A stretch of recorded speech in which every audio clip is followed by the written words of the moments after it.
UCC था और ले आए यूजीसी।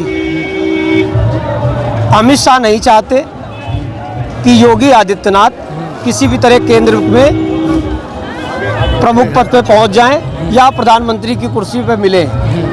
पहले हिंदू मुस्लिम था, ये हम लोगों को भी पता है कि जो बांग्लादेश की स्थिति है वो यहाँ की होने वाली है। लेकिन अब हिंदू को दो फाड़ में कर दिया, सवर्ण को अलग कर दिया, ओबीसी को SC ST को एक भाग में कर दिया। स्कूल में बच्चे पढ़ते हैं, आपस में लड़ते हैं, विवाद होता है, फिर एक होते हैं। लेकिन अब इन्होंने ऐसा कानून ला दिया है कि केवल आरोप लगा के सवर्णों के बच्चों को जेल भेजा जाएगा। ये केवल और केवल खाई खोदने वाला काम है। इस तरह के इनको कानून नहीं लाने चाहिए।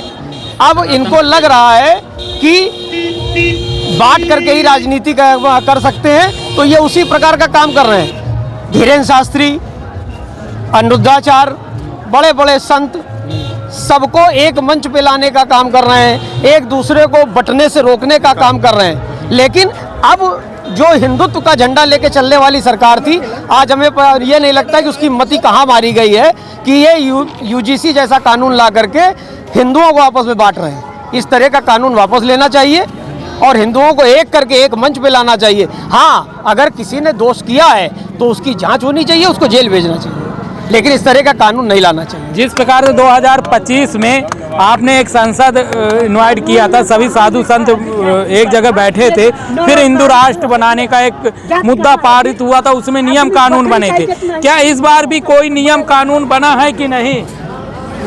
अभी इस विषय को लेकर मुद्दा हम लोगों का वही है, मुद्दा हम साधु संतों का वही है कि हिंदू बटेगा तो कटेगा। हम लोग उसको बटने नहीं देना चाहते हैं।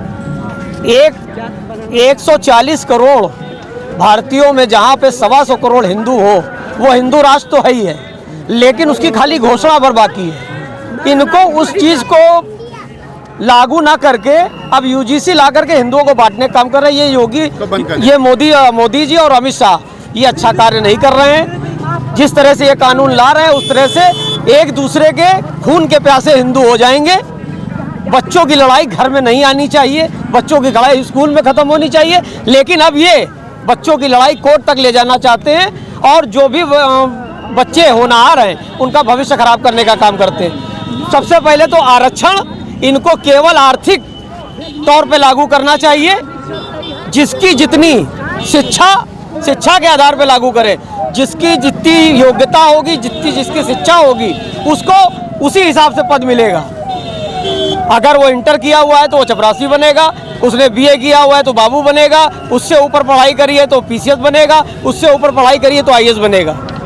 अभी सारे विवाद समाप्त हो जाएंगे। लेकिन राजनीतिक पार्टियां केवल अपने लाभ के लिए हम जैसे गरीब जनता के साथ खिलवाड़ करती हैं और मुद्दा केवल साधु संत होता है, इसके अलावा कुछ नहीं। क्या नाम आपका? स्वामी महेंद्र दास, श्रीधाम अयोध्या जी से। देखिए, मैं आपको बता दूं कि जिस प्रकार से जब अंग्रेजों का शासन था तो कुंभ इसी प्रकार से तब भी लगते थे, तब भी वो, और यहाँ पर दूर दूर से लोग आते थे और यहाँ पर चर्चा करके तब जाके देश कहीं ना कहीं आज़ाद हुआ। और यहीं से फिर भी आवाज़ उठने लगी है कि किस प्रकार से आने वाली सरकार को होना चाहिए, आने वाली सरकार को काम करना चाहिए। यहाँ से मुद्दा उठ रहे हैं। हमारे साथ हैं, आप कैसे देख रहे हैं कि जिस प्रकार से इस समय चोटी खींचने का वीडियो और तरह तरह की चीज़ें नोटिस देने का कार्य प्रशासन के द्वारा, क्या कहेंगे? इसमें तो सत्यता क्या है वो तो जो शुरू से जानता हो वही बता सकता है। किस विषय पर खींचा गया, क्यों खींचा गया, इसके आगे पीछे राज क्या था, वो तो सत्यता जो समझता हो पूरी बात को वो बता सकता है। अब बिना समझे हम क्या इसमें बोल दें कि मतलब ओरिजिनलिटी क्या है, सत्य क्या है, गलत सही क्या है, तो उसको तो पूरी जानकारी हो तब तो उसके। चलिए